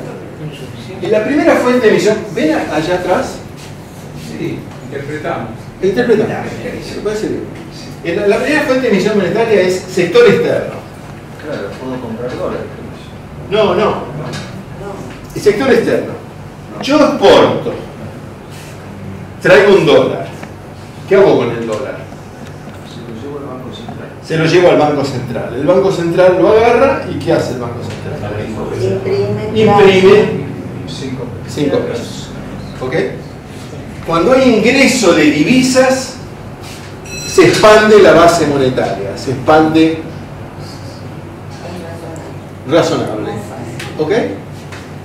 Cuando soy importador, tengo 5 pesos, voy al Banco Central y le digo al Banco Central: dame dólares para comprar. Dame dólares, el Banco Central agarra los pesos, los rompe y me da el dólar. Cuando sale la divisa, se contrae la base monetaria. O sea, primer forma de expansión de la base monetaria es sector externo. ¿Qué va a pasar acá en el plan de ajuste en la primera etapa con este criterio? Con esto que habíamos visto, con estos 2 elementos. ¿Qué va a pasar? Se incrementa la exportación. Se incrementa la exportación, en relación a la importación, hay entrada de divisas. ¿Qué pasa con la base monetaria? Se expande la base monetaria. Acá va a haber una expansión de la base monetaria. ¿Sí? ¿Por qué? Porque está entrando divisas desde las 2 fuentes. El comercio y desde la cosa financiera. ¿Sí? Segunda, ¿cómo es? Fuente de emisión monetaria. Sector fiscal. Ella trabaja en el Estado, ¿no es cierto? Le tienen que pagar a fin de mes. La jefa o el jefe lo llama a Lorenzino, le dice a Lorenzino tengo que pagarle el sueldo de ella. ¿Qué hace Lorenzino? No, la llama Me quiero ir, no. Me quiero ir. Claro, eso ya se quiere ir con el billete. Pero lo llama, la marcó, le pone el Banco Central y le dice: te mando un vale por el sueldo de ella y vos dame billetes. Si yo tengo mi ingreso fiscal por debajo de mis gastos, tengo emisión monetaria por efectos fiscales. ¿Sí? O sea, la otra forma de fuente de emisión monetaria, ¿por qué emito? Es desde los gastos fiscales. ¿Está bien? Para pagar los gastos corrientes, los gastos de capital, los desajustes de gastos, los déficits fiscales, lo que vos quieras llamar. La que no alcanza con la recaudación. Pero al Banco Central, el Ministerio de Economía le va a tener que dar un vale. Eso no tiene base real. ¿Cómo no tiene base? Tiene base real, que a ella no es una base real, ella está trabajando y hay que pagarle. ¿Cómo no tiene base real? Pero eso va a hacer que... Sí, vos lo que decís es que el billete ese no tendría que pasar. ¿Vos sabés por qué? El Tesoro le dio al banco. El Tesoro le dio al banco. Exactamente, el Tesoro le dio al banco. ¿Por qué los europeos aceptaban un 3% o 2 por 9? Sobre el 3% de déficit fiscal. ¿Por qué aceptaban el 3% de déficit? Porque era esa falta. ¿Por qué? Esa falta de respaldo del dinero. No. Porque si yo... No, menos es otra cosa. Para poder igualar a Alemania con el resto. No, porque la población crece. Como crece la población, si vos tuvieras la misma base monetaria, quedaría siempre igual. Estás con menos liquidez por persona, por habitante. El déficit fiscal lo que implicaba era ir acompañando el crecimiento demográfico con expansión monetaria aceptada. ¿Sí? Nada más que después todos eran como nosotros, mentirosos, y terminaron con 20 de déficit fiscal diciendo que tenían 13. Todos son grandes dibujantes, desde Rembrandt hasta ellos. Pero el déficit fiscal tiene una explicación en eso, que fíjate vos, si en 50 años el déficit fiscal o el saldo fiscal fuera cero y no hay emisión monetaria, ¿qué pasa con el incremento de población? Estamos de nuevo volviendo al esquema de trueque.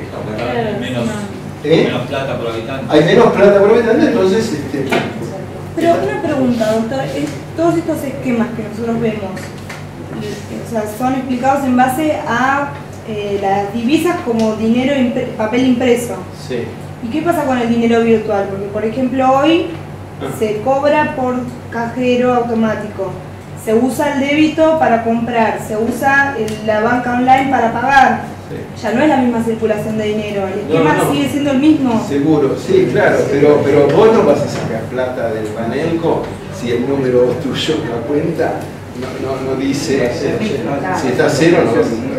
No es dinero virtual. No es dinero virtual, es dinero. No, me refiero que muchas veces circula, pero nunca un billete impreso, sino que circuló el valor virtualmente. Sí. Pero hasta que vuelve al banco y es un valor. Pero el dinero está. No sé si está. Deben haber comprado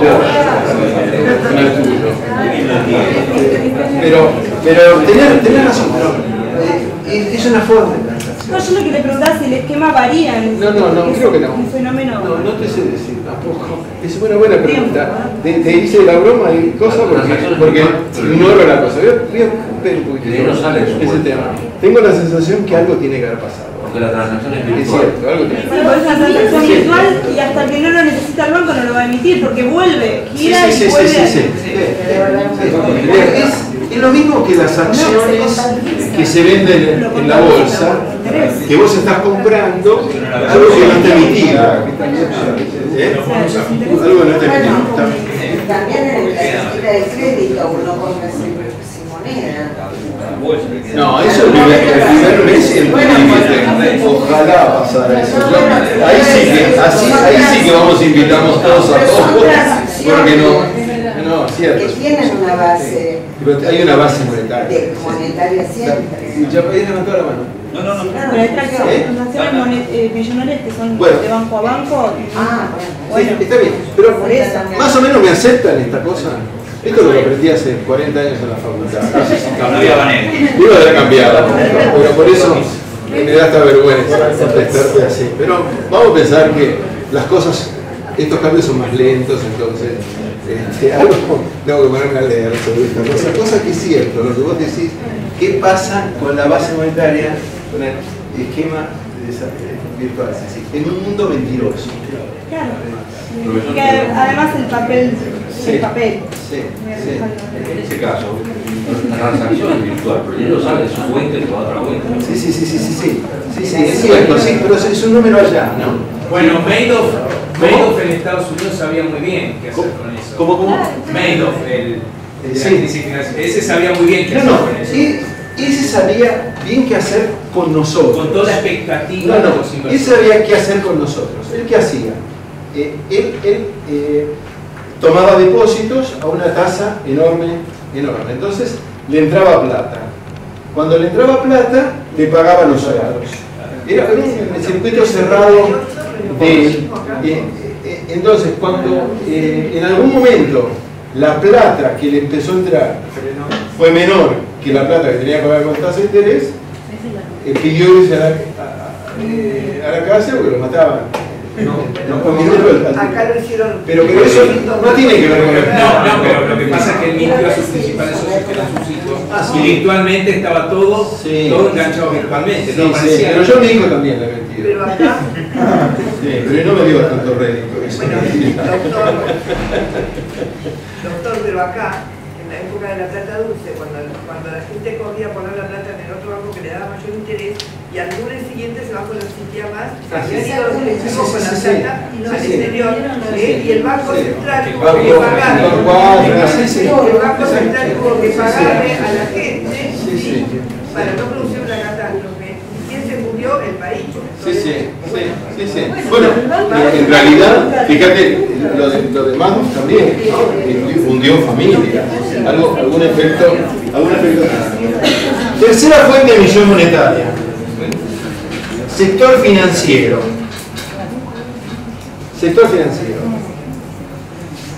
En el sector financiero hay dos razones por las que se emite dinero.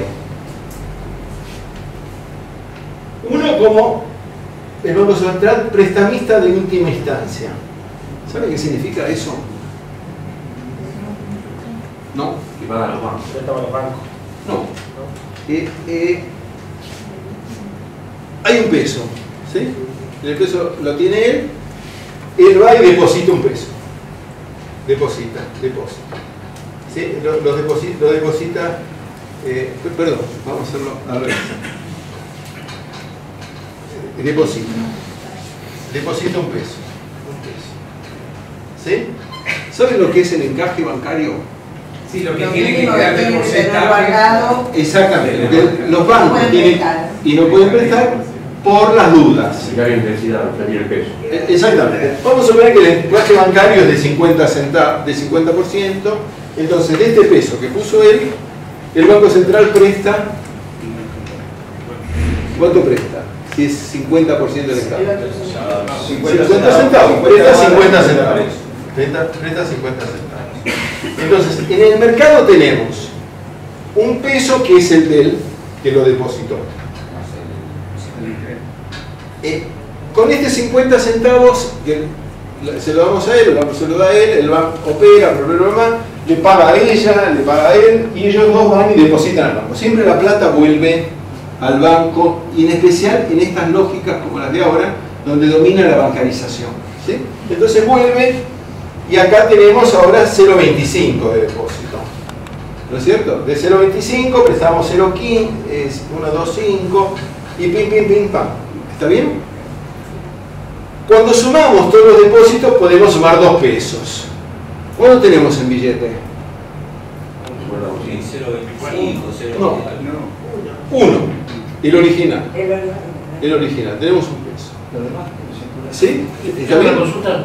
¿Hoy cuánto se necesita para armar un banco?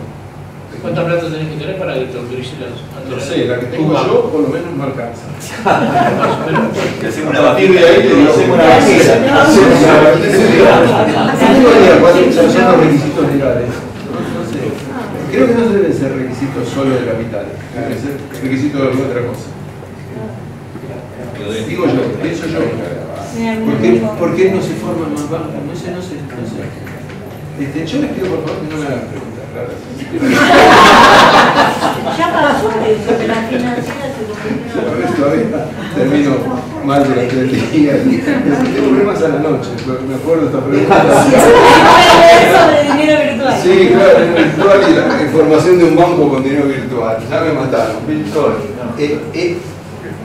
Todos los depositantes, en el momento de la corrida, hay una corrida, todos los depositantes van y buscan la plata. Hay un solo peso que hace los bancos. No. Sí, cierra. Llaman al central, al banco central y dicen placa. Prestamista De evidencia. Tengo colas en el banco, no tengo en las arcas, en las cajas, que sea la plata necesaria, dame platita. Imite. Prestamista de última instancia. ¿Por qué? Porque hay un multiplicador bancario en los depósitos. ¿Por qué? Porque el encaje siempre es inferior a 1. ¿Por qué no la casa central del banco de la filial de...? Bueno, es lo que pasó con la convertibilidad. ¿Te acordás que la convertibilidad había eliminado al Banco Central como prestamista de última instancia? Entonces había dicho, es la casa matriz, pero después se vio que no había casas matrices, sino había... Se borraron las casas matrices. Había franquicias, no eran sucursales, eran solo Era la etiqueta. Era la etiqueta, era el nombre. En los folletos lo ponía. Claro. Por eso te digo, no son mentiras. Prestamista de última instancia. Hay emisión monetaria en esas situaciones. Si opera como prestamista de última instancia, hay expansión monetaria. La otra forma de expansión monetaria es la tuya del Citroën famoso. Cuando vos compraste un Citroën, fuiste a la agencia, con la agencia te hicieron firmar 100 documentos, 100 pagarés, ¿está bien? Con los 100 pagarés que hizo la agencia. Los cambió por plata, los vendió al banco y le dijo al banco, acá tengo estos pagarés, el pagaré lo llevó a valor presente, la cosa de matemática financiera, y le dio la plata al concesionario. El banco comercial, si no tenía plata, lo llamaba al Banco Central y decía, necesito... No, ahí no. No, ahí le decía, toma estos documentos. Se negociaban los documentos con el Banco Central, entonces el Banco Central emitía. Entonces emitía contra documentos privados asociados a nivel de actividad comercial. Segunda forma de emisión monetaria, o sea, sobre documentos, llamémoslo así. Ahora en alguna forma es sobre cheque también, uno va y descuenta un cheque, ¿no es cierto? Es la misma... factura conformada. También, exactamente, la misma cosa. Exactamente, tenés... los pagarés de antes se sofisticaron, se hicieron más certeros en alguna forma. La verdad, antes se compraba el pagaré en la librería y lo llenabas vos, bueno, todo ese tipo de historietas funcionales. No hay ninguna otra fuente de emisión monetaria más que estas. ¿Sí? Siempre va a haber una razón por la emisión monetaria y el Banco Central, como decía él, va a tener que va a ser el acreedor de a quien le dio la plata. Va a ser acreedor o del Estado, cuando el Estado le pidió para pagar sueldos que no le alcanzaba, o es acreedor de un banco comercial cuando el banco comercial está en estas dos situaciones, una corrida bancaria o en depósitos. ¿Está bien? Una pregunta, cuando hay una recesión absoluta, inclusive con deflación, etcétera, hay que movilizar el mercado, ¿allí no habría la posibilidad de usar emisión también? Sí, pero lo haces desde el gasto público. A ver, así, en vez de ser, yo di el ejemplo de los salarios, pero podés decir, voy a hacer una obra de infraestructura, voy a hacer un puente, no tengo dinero, emitís un bono, un título, se lo das al Banco Central y el Banco Central te va a emitir también en esas situaciones. Es lo que, por ejemplo, está haciendo ahora Japón. Japón estos días decidió que tenía un proceso deflacionario y recesivo. Deflacionario es caída de precio nominal, que es la peor de las situaciones para un empresario, porque haces una inversión con un precio de venta de 10, de pronto el precio de venta es 9 y ahí todo el mundo espera para comprar. Y además no compras porque para esperar y va a bajar, tenés esas expectativas. Entonces, Japón entró con la inflación en una recesión brutal y lo que plantearon ahora es una emisión impresionante, pero cantidades que a uno lo apabulla ahí, ¿no? Como números, te impresiona mucho. Lo que pasa es un pueblo también muy ahorrativo y entonces es difícil hacerlo entrar en la vuelta del consumo. Ese era otro problema que decían que tenía. Sí, el japonés es tradicionalmente muy ahorrativo. Sí. Entonces, movilizarlo para el consumo es difícil. Estaban hablando justamente de eso. Tienen que incentivarlo. Solo cámaras de fotos. Claro. Solo una cámara de fotos. Los que fueron a Tokio alguna vez, a la noche, saben lo que hay, las veleras, ¿no? Aparatos eléctricos nuevos de un año, de 2 años. ¿Por qué? Porque igual le compran el nuevo y el otro todos los años. O sea, es una necesidad de consumo. Ellos renuevan todos los años. Tengo un amigo que hace 23 años, que es japonés, pero nació en Argentina, terminó la carrera de medicina y se fue allá. 3 años. Y amobló la casa. le tocó a los 2 meses el recambio y amobló, pero todo, electrodoméstico, capas, todo lo que se le ocurra. Incluso algunas se encuentran japonesas ahí porque la ropa de uso en japonesa también. Japoneses no hay. Yo no miraba. También algunos. Son machistas. También machistas. No solo, perdóname, no solo son machistas, sino son perversos. En ese sentido, no hablemos de historias acá, pero uno escuchó la historia de tours sexuales de los japoneses, no de las japonesas. Como chiste. La vez pasada, cuando hablábamos de economía y de impuestos y demás, se hablaba de la recesión, ¿no? Y, por ejemplo, a mí me cuesta todavía, hasta que no soy economista, nada, pues me cuesta algunas cosas comprenderla de la perspectiva de lo cotidiano. A mí me escribe Alejandro, ¿no? Y me dice, hay crisis acá en Japón, estamos mal, nos redujeron los horarios de trabajo, horario laboral. Entonces recibo una postal a la semana y dice, che, mira, nos dieron vacaciones extra, estoy acá en Madrid. Y de la respuesta que lo parió, disculpe la impresión todo, pero le reducen las horas, están en crisis, entonces le reducen los horarios, ¿por qué? Para que no haya recesión del empleado, para no echarlo, reducen la carga horaria, entonces todos tienen trabajo y le dan más vacaciones. Y el loco está en crisis empresarial, pero está en Madrid. Acá te pasa eso y no van a la esquina. Pero todos se fueron a Madrid, porque no soy economista, que es argentino. Tenemos 5 minutos. ¿Tiene castellano como materia acá? ¿El curso de castellano tiene? No, bueno, yo hice literatura. Necesita, ¿no? Sí, castellano intensivo ahí de buenos modales, el expreso, el buen romance. Y esa cosa. Claro, hacemos un buen romance. Está bien.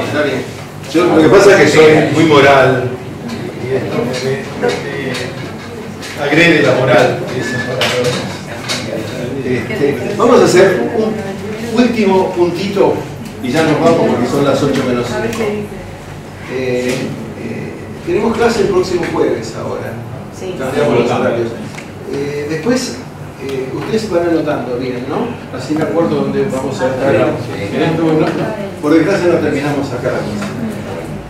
Entonces, tenemos, a ver si en 5 minutos podemos decir esto. Tenemos una primera ganancia, que es ganancia financiera, pero también hay una segunda ganancia. Una segunda ganancia que ocurre en la esfera productiva, porque las empresas públicas van a tener mayor fondos para invertir, gastar en capital, ¿sí? Las empresas industriales algunas, ¿sí? O sea, la segunda renta ocurre durante la marcha y puede no presentarse. Después vamos a ver qué situaciones no se presentan o no se presentó. Pero la segunda ganancia también ocurre. O sea, tenemos que el plan de ajuste genera, a partir de la congelación, dos ganancias diferentes. La ganancia en este caso era del sector empresario. Del sector empresario, exactamente, del sector proveedor de servicios públicos, del sector exportador, ¿sí? De los sectores que sustituyen importaciones porque pueden aumentar un poco el precio, pero no tienen la competencia fuera. Sería a expensas de la capacidad adquisitiva. A expensas siempre del salario ocurre el plan de ajuste. Esa es la lógica del plan de ajuste. Entonces, con estas dos ganancias, con el incremento, ¿se acuerdan de moneda, de liquidez que hay acá? ¿Sí?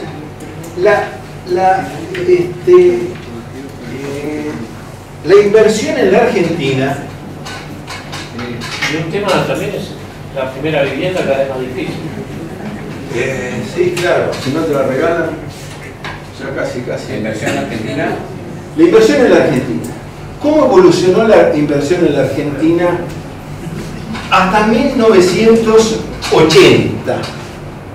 Hasta 1980. Si hacemos otro gráfico, acá ponemos tiempo, acá ponemos 1980 y acá ponemos inversión. En las cuentas nacionales a la inversión la llaman inversión bruta interna fija, ¿sí? Pero es la inversión pública, la inversión privada, el conjunto de la inversión. El conjunto de la inversión, desde la Segunda Guerra Mundial, digo bien, hasta 1980, evolucionó así. No eran obviamente escalones tan precisos, eran curvas así, ¿sí? Pero podemos hacer una recta como de ajuste de esa forma.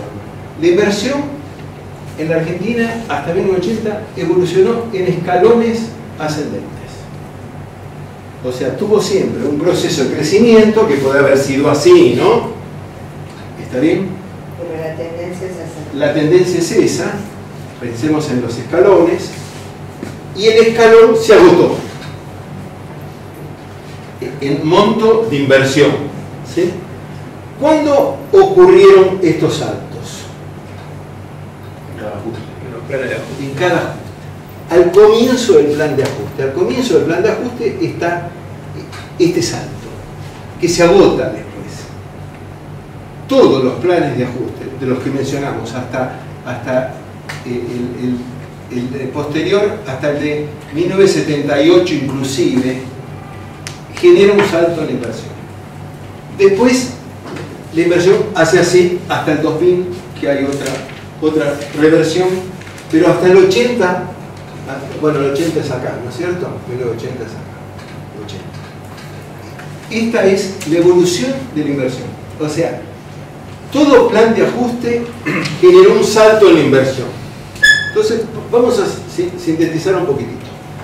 Generó una congelación de precios, pero con inflación positiva.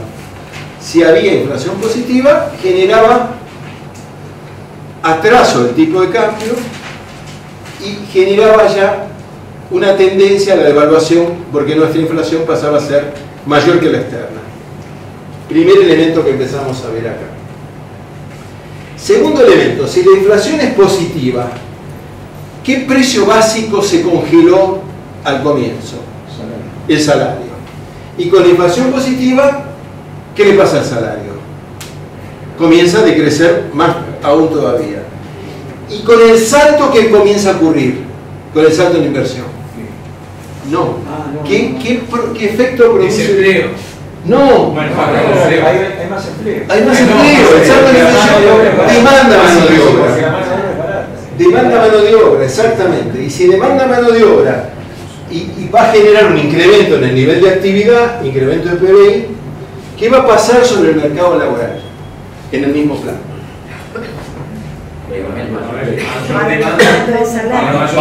Hay presión sobre el aumento de salario.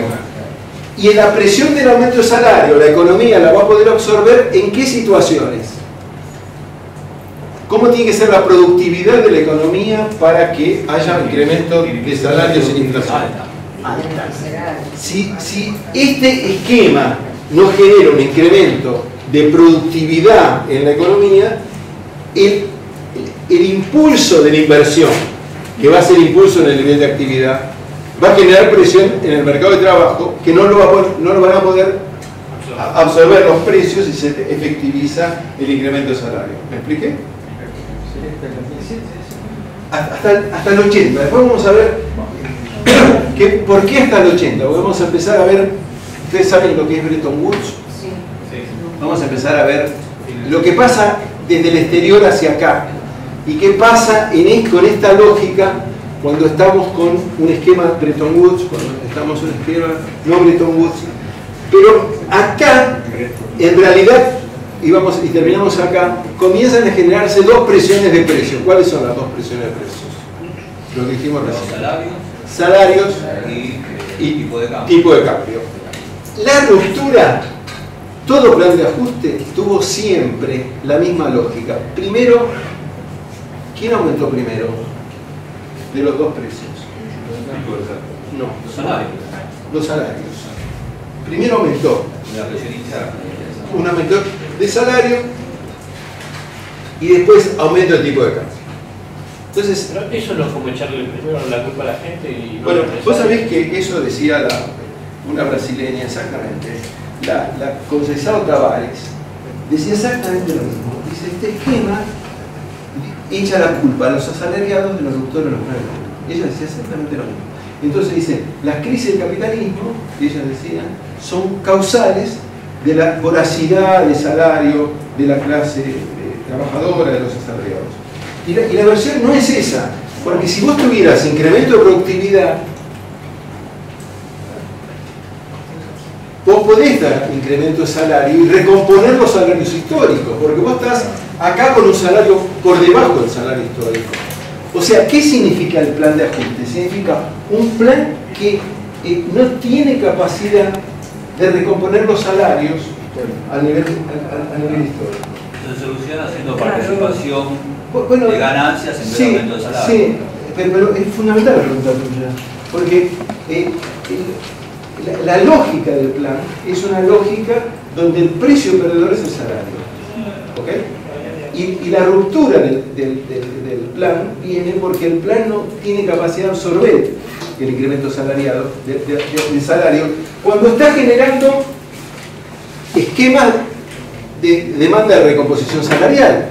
Vos estás con un incremento en el nivel de inversión, incremento en el nivel de actividad, incremento de la demanda laboral, y estás con una inflación positiva. La inflación positiva te lleva a la degradación del salario nominal todavía más, o real, más salario real, en un contexto de mayor demanda. El sindicato quería siempre salario histórico, ¿sí? Pero la Conceição Tavares, una mujer, creo que la conocen, de los mejor que tuvo Brasil como economista, la mujer de izquierda, planteaba esto, esto es echar la culpa a los trabajadores. Y cuando ves la lógica no es del salario, sino es la lógica de que el sistema no absorbe, no tiene capacidad de absorber el incremento de salario ni la recomposición histórica del salario. Una pregunta que yo no entendí, ¿sí? ¿Por qué no hay 12 productos que tenga que producir el Estado de esa manera que no se pueda mover? Entonces vos tenés una producción de leche, huevo, harina, que es 12 productos, ¿sí? Porque en algún momento te va a venir Martínez de O, que es el dueño de eso, y te dice, porque acá lo fundamental son los actores sociales. Ahora vamos a empezar a ver los actores sociales. Porque acá uno se pregunta, ¿por qué en esta lógica que hay ruptura, por qué por qué se repite? Porque en esta lógica hay ganadores y perdedores. Sí, a veces no tanto. A veces no tanto. Bueno, sí, en algunos casos no. Porque en algunos casos el capitalismo necesita mercado interno. Y al necesitar mercado interno... La lógica del plan de ajuste. Sí, es eso. Que vos ¿sabes lo que haces con el plan de ajuste? En realidad, ¿qué tenían los soviéticos? Los soviéticos tenían una tasa de acumulación de capital, de inversión de capital del 50% del producto. O sea, los rusos trabajaban y la mitad de lo que trabajaban tenían que darlo al Estado para hacer inversión. Los chinos tienen hoy día, estaba leyendo, 55% del PBI es tasa de inversión. Entonces, vos estás trabajando, no te quedas con nada. Entonces, uno diría, sí, es claro, estás en un proceso de crecimiento, en un proceso expansivo, pero vos fijate, es como si la lógica de acumulación fuera que la fuerza de trabajo tuya tenemos que dársela a él y él es el que hace la acumulación. Una pregunta, ahí después de ese aumento de salarios, comienza a haber una mayor demanda de divisas extranjeras, ¿no? Claro. Exactamente. Acá empieza la corrida de divisas.